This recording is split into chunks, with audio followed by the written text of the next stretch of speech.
Hello. सो आज हम यहाँ पर ड्यूट्रॉन मैग्नेटिक मोमेंट जो है उसको देखेंगे कि किस तरह से ड्यूट्रॉन का मैग्नेटिक मोमेंट जो है वो क्या निकल के आते हैं। तो बेसिकली मैग्नेटिक मोमेंट अगर हम देखें तो डेफिनेशन जो है इसका magnetic moment that mu is equals to in terms of gyromagnetic ratio that mu is equals to GL and Li, where GL is a different value for proton and neutron, and this is for orbital angular momentum.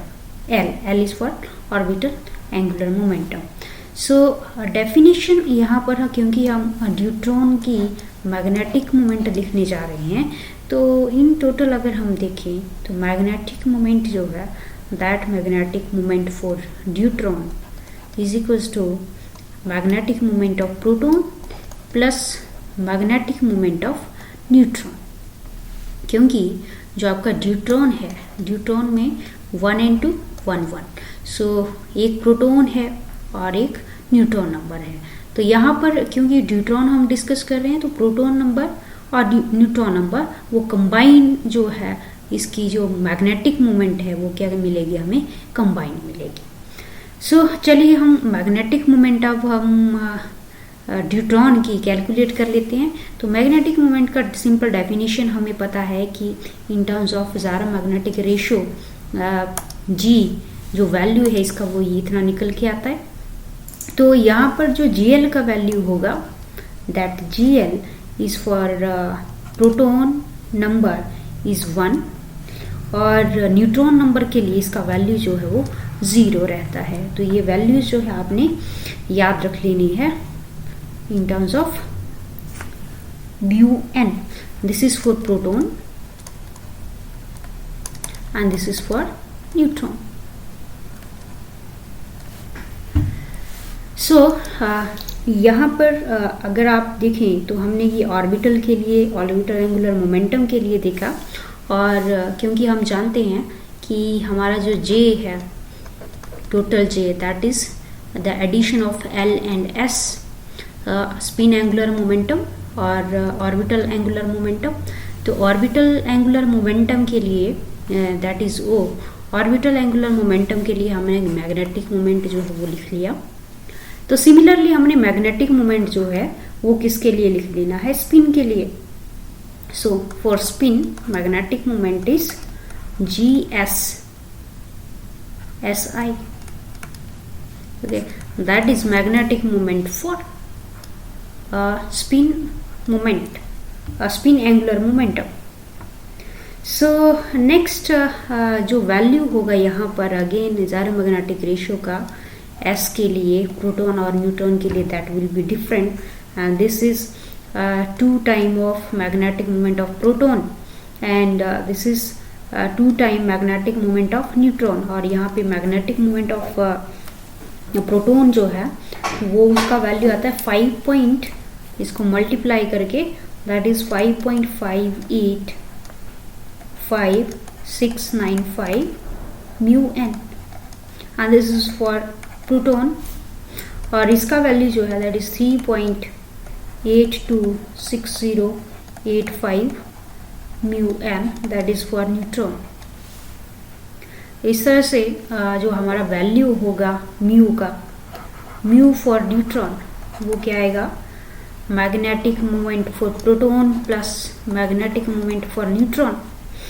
और magnetic moment for proton क्या है, magnetic moment for proton is GL and Li plus GS SI। सो यहाँ पर मैंने जो values लिखी हैं GL और साथ में GS, सो सिंपली यहाँ पर मैंने एक एक एटम्स के लिए लिखा हुआ है यहाँ पर, बट हम यहाँ पर क्या करेंगे GL एंड GS के लिए, प्रोटॉन और न्यूट्रॉन के लिए डिफरेंट केसेस के लिए लिख लेंगे इसको। So this will be GP gyromagnetic ratio for proton and spin angular momentum for proton, gyromagnetic ratio of neutron and spin angular momentum for neutron. And this is a case for proton number. This is for proton, this value, and this is for neutron. तो ये जो हमने लिखा है ये किसके लिए है? That is for spin case. Similarly आपका जो वैल्यू है वो ऑर्बिटल एंगुलर मोमेंटम के लिए भी आना है, और that will be GL L for proton plus GL, that is for proton, and GL for neutron. Okay, for proton and this is for neutron. Okay, तो ये कंप्लीट वैल्यूज जो है वो हमने लिख ली. नाउ फर्दर अगर मैं इसको देखूं तो GP और SP, GP SP plus GN SN, and this whole will be nothing but LP only. क्यों? क्योंकि यहाँ पर, क्योंकि प्रोटॉन यहाँ पर अगर हम देखें तो GL का वैल्यू जो है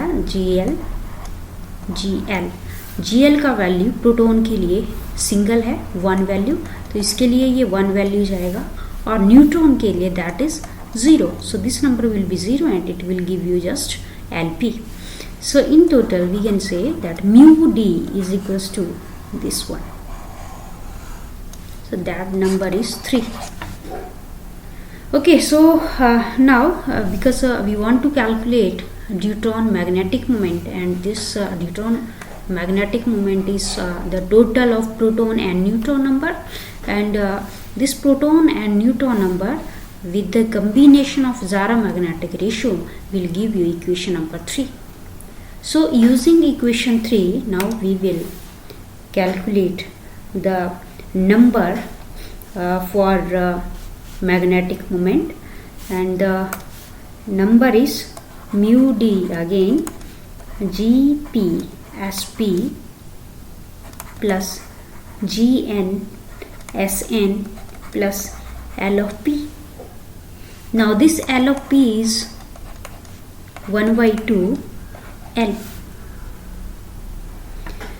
because each एटम जो है चाहे आप प्रोटॉन ले लो या फिर न्यूट्रॉन ले लो, प्रोटॉन का स्पिन जो है हाफ है और न्यूट्रॉन का स्पिन जो है वो क्या है, हाफ है.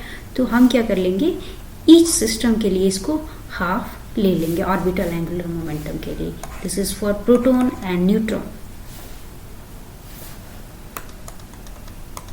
that is for proton plus neutron. So this is GP SP plus GN SN plus half of L P plus N. So सारी values given है हमें. Now because equation अगर आप previous equation देखें 1 2 3 and so and so in 3 equations में हमें GS के values भी गिवन हैं, GL के वैल्यूज़ भी गिवन हैं, और इन वैल्यूज़ की हेल्प से हम यहाँ पर इस टोटल इक्वेशन को अगर सॉल्व करें तो हमारे पास जो वैल्यू होगा वो हमने किसके लिए कैलकुलेट करना है. बिकॉज हम जानते हैं, कल भी हमने किया था कि L की वैल्यूज जो हैं ड्यूट्रॉन के लिए, क्योंकि हमारा जो ड्यूट्रॉन है वो ग्राउंड स्टेट में एग्जिस्ट करता है, और ग्राउंड स्टेट में that value is 0 for L, and that zero value of 0 is for S state, and if we take the value of 2 also, then the state will be D state. Okay, so D state and L state both exist है, और ये किस तरह से exist कर रही हैं इसको हमने यहाँ पर देखना है. So S is again 1 because spin for coupling these two, that is 1/2, and that will give you 1 complete by the addition of these two, that is 1. तो spin 1 आ गया यहाँ पे. so total J that will be 0 plus 1, that is 1, and second is J is that 2 plus 1, that is 3. so यहाँ पर हमारी जो states हैं J इस स्टेट के लिए जो आपकी स्टेट आ रही थी वो कौन सी थी, that 3s1 and for that 3d1. This is for S state triplet, इसको हमने कहा था एस स्टेट ट्रिपलेट है ये. And this is D state triplet. So conclusion क्या है यहाँ से, दैट जो आपका ड्यूट्रॉन है, that is magnetic moment of deuteron is nothing but magnetic moment of this state D state and P state, magnetic moment of S state plus magnetic moment किसका होगा, D state का total. Fine. तो यहाँ पर हम क्या करेंगे, अब मैग्नेटिक मोमेंट जो है इस स्टेट के लिए और इस स्टेट के लिए अलग अलग से कैलकुलेट कर लेंगे. तो कंट्रीब्यूशन जो है इस स्टेट का मैग्नेटिक मोमेंट के लिए कितना आना है, तो ये वैल्यू आएगा आपका mu of that equation is 5. So mu of state 3s1 is 0.879805. Okay, this value. और ये वैल्यू आप यहाँ से कैलकुलेट कर सकते हैं. इक्वेशन 4 ले लीजिए इसको अगर, तो 4 इक्वेशन से आपने जो है ये वैल्यूज जो हैं कैलकुलेट कर लेनी, क्योंकि ईच नंबर जो है हमें गिवन है. और यहाँ पर कैपिटल L जो आएगा, बिकॉज L कैपिटल कौन सी स्टेट है आपकी, ये S वाली स्टेट. तो S स्टेट के लिए जो है हम मैग्नेटिक मोमेंट देख रहे हैं. तो ये वैल्यू आया आपका. सो ये वैल्यू आपकी मैग्नेटिक मोमेंट S स्टेट के लिए निकली है. और एक्चुअल जो वैल्यू है इसका मैग्नेटिक मोमेंट का, वो कितना है, दैट इज 0.85740 इसके आसपास है ये वैल्यू, एक्चुअल वैल्यू. तो अगर मैं डिफरेंस निकालूं इन दोनों का कि हमारी जो वैल्यू है उसमें कितना डिफरेंस निकल के आ रहा है, that will the actual value किसका, मैग्नेटिक मोमेंट का, माइनस ऑफ जो कैलकुलेटेड है, जो ऑब्जर्व्ड वैल्यू है हमारी, कैलकुलेटेड वैल्यू है ये आपकी ऑब्जर्व्ड आ गई, और ये कैलकुलेटेड वैल्यू कौन सी जो हमने कैलकुलेट की, म्यू ऑफ 3s1 स्टेट की. So this difference is equals to 0.8798 something वो भी है, minus of 0.857406. that difference is minus of 0.022399. okay, तो actual value, okay, so actual value और ये आपकी ऑब्जर्व्ड वैल्यू है जो हमने कैलकुलेट करी, और ये एक्चुअल वैल्यू है. और एक्चुअल वैल्यू से और कैलकुलेटेड वैल्यू में डिफरेंस कितना है, इन दोनों के बीच का डिफरेंस, दैट इज 0.022399. ये डिफरेंस है. तो ये डिफरेंस नहीं आना चाहिए था, इतना डिफरेंस. ये क्यों आ रहा है, क्योंकि हमारा जो मैग्नेटिक मोमेंट है हमने किसके लिए कैलकुलेट किया, just for this state, S state के लिए.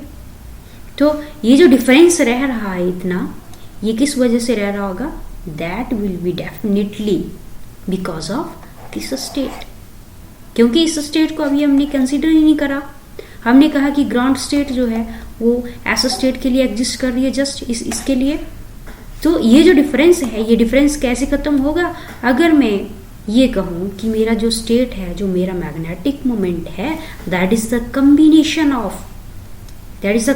Of S state and D state also.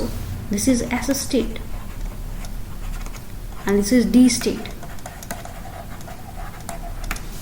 Okay, so जब आप इसके लिए चलोगे, इसके लिए मैग्नेटिक मोमेंट जो है D स्टेट के लिए जब कैलकुलेट करेंगे, तो इसका जो वैल्यू है वो आपने कहाँ से लिखना है, क्योंकि ये जो कैलकुलेट किया वैल्यू हमने प्रीवियस एक्सप्रेशन में, ये वैल्यू मैग्नेटिक मोमेंट का एस स्टेट के लिए आप यहाँ से भी कर सकते हैं इक्वेशन नंबर 4 से भी, और डायरेक्ट अगर आप करना चाहो तो आप expectation value of magnetic moment के रिलेशन से भी इसको कैलकुलेट कर सकते हो यहाँ से भी।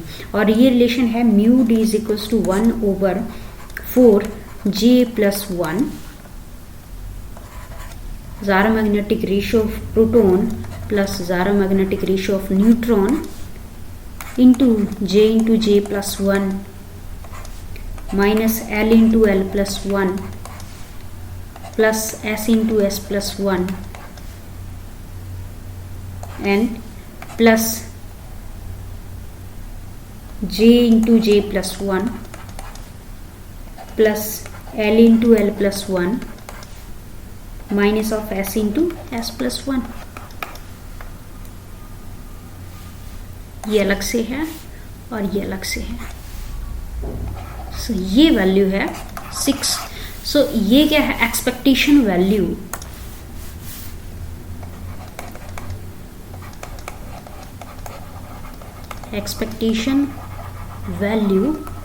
Of mu of magnetic moment. किसका है ये? ड्यूट्रॉन का। सो इस यहाँ से आप एक स्टेट के लिए आप इसके लिए भी चल सकते हैं, एस स्टेट के लिए भी इसको कैलकुलेट कर सकते हैं, क्योंकि एस स्टेट में आपने क्या अप्लाई करना है, एस स्टेट में आपको J that is 1 and value of L is capital L, that is capital L is 0 and S is 1। और डी स्टेट के लिए जो हमें कैलकुलेट करनी है अभी, डी स्टेट के लिए ये आएगा J is 2 L is 2, S will be 1 and that is because J क्या है टोटल आपका L + S, तो इसके लिए L + S जो है अब 1 नहीं आएगा, इसके लिए आएगा 3। ओके, जो सेकंड स्टेट है 3। तो ये कैलकुलेट जब हम इसके लिए कर रहे हैं तो ये वैल्यू आएगा, क्योंकि डायरेक्टली मैं यहाँ पे लिख रही हूँ, that is mu of state this is equals to 0.310 this value. Okay, so यहाँ से हम कह सकते हैं कि हमारा जो ड्यूट्रॉन है, deuteron that is the admixture of D state, और D state कौन सी है? Triplet. Ground state of deuteron is the admixture of D state। और जब इसका आप वेव फंक्शन लिखना चाहो ड्यूट्रॉन का wave function in terms of normalization, that is S3 plus B expectation value of this number, और इसका नॉर्मलाइजेशन जो होगा वो आपका 1 के इक्वल आएगा। और जो आपका मैग्नेटिक मोमेंट है ड्यूट्रॉन का, that is mu of D for state S plus B square, that is small D, subscript है ये डी। और डी स्टेट के लिए ये आ गया आपका, that is 0.857 mu. So in total अगर हम देखें तो हमारा जो मैग्नेटिक मोमेंट है वो कितना आएगा, इनको टोटल करके 0.857, जो कि एक्चुअल वैल्यू था 0.857। और अगर मैं सिंपल एक स्टेट लेके चलूँ, जो आपकी एस स्टेट है, एस स्टेट के लिए ज़्यादा वैल्यू दे रहा था, 0.87 समथिंग था ये इसके आसपास। और जब मैंने डी स्टेट को लिया तो डी स्टेट ने क्या किया, यहाँ पर जो वैल्यू था आपका यहाँ से 0.3 का डिफरेंस ज़्यादा आ रहा था यहाँ पे, तो वो वैल्यू जो है यहाँ पे इंक्लूड करके हमारा जो मैग्नेटिक मोमेंट है that will give you the exact result. Okay, so अगर मैं यहाँ पर ए और बी को ए और बी क्या है आपके कांस्टेंट हैं, और कांस्टेंट आप जानते हैं कि किस तरह से नॉर्मलाइजेशन की हेल्प से इनको नॉर्मलाइजेशन ऑफ वेव फंक्शन की हेल्प से इनको हम कैलकुलेट कर सकते हैं। तो वैल्यू ऑफ वी स्क्वायर जो है ये आपका 0.4 आएगा, 0.04 दैट मीन्स ये क्या आ गया 0.4% के आसपास आएगा इसका वैल्यू वी के लिए। तो इसका मतलब ये हुआ कि हमारा जो मैग्नेटिक मोमेंट है ड्यूट्रॉन का उसमें 4% कंट्रीब्यूशन किसका है, डी स्टेट का, and remaining 96% contribution will be for this S state. So this is the result of admixture of D state along with S state. So this is all about.